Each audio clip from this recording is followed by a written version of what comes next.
नजरें तरसती हैं बदरुद्दीन अजमल को ढूंढते ढूंढते। जब जालिम नरेंद्र मोदी की हुकूमत ने हमारी मस्जिद, दरगाह और खानकाहों को छीनने का कानून बना रहे थे, तो मेरा दिल पुकार पुकार कर मुझसे कह रहा था कि काश अगर मौलाना बदरुद्दीन अजमल मेरे बाजू होते तो यह काला कानून नहीं बन सकता था। एक दिन मैं और बदरुद्दीन अजमल साहब इस जमीन की ग़िज़ा बन जाएंगे, यह हकीकत है जिंदगी की।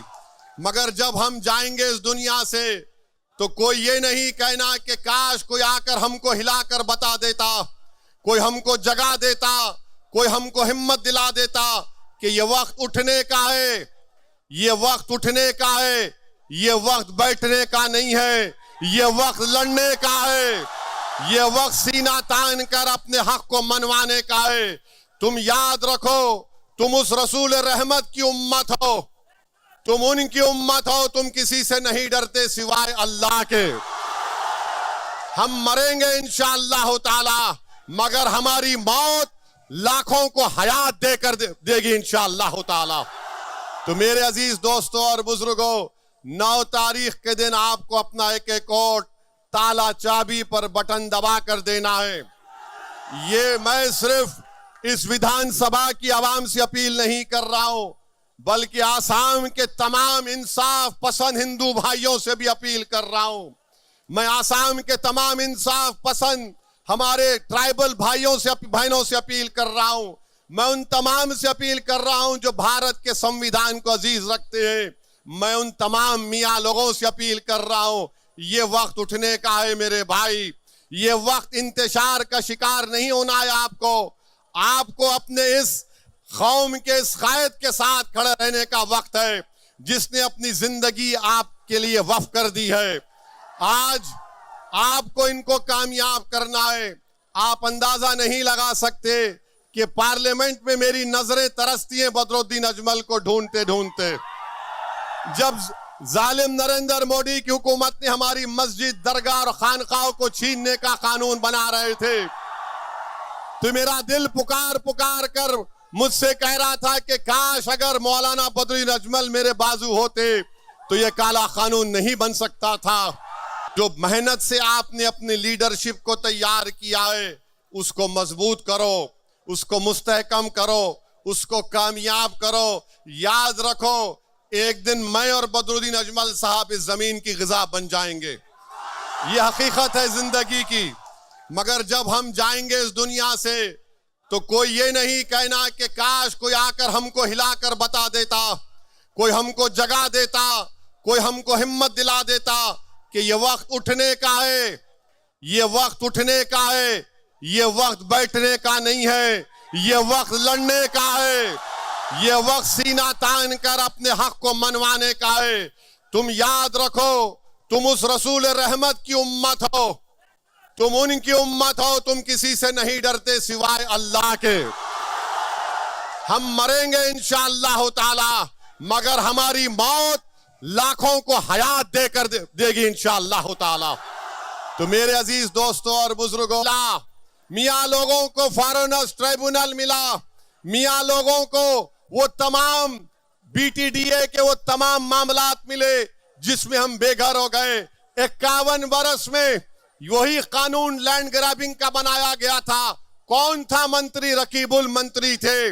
उस कानून का इस्तेमाल करके आज ये हेमंत बिस्वा शर्मा जो वक्त का फिरौन बना हुआ है, अल्लाह उसको देख लेगा इंशाअल्लाह ताला।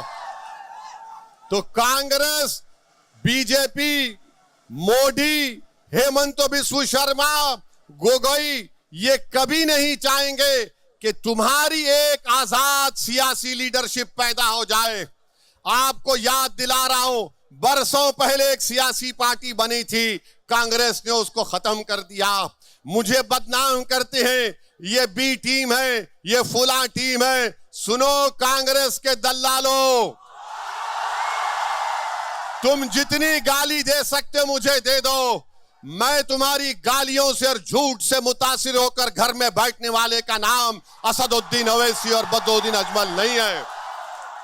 तुम जितना बोलोगे हम उतनी ज्यादा मेहनत करेंगे।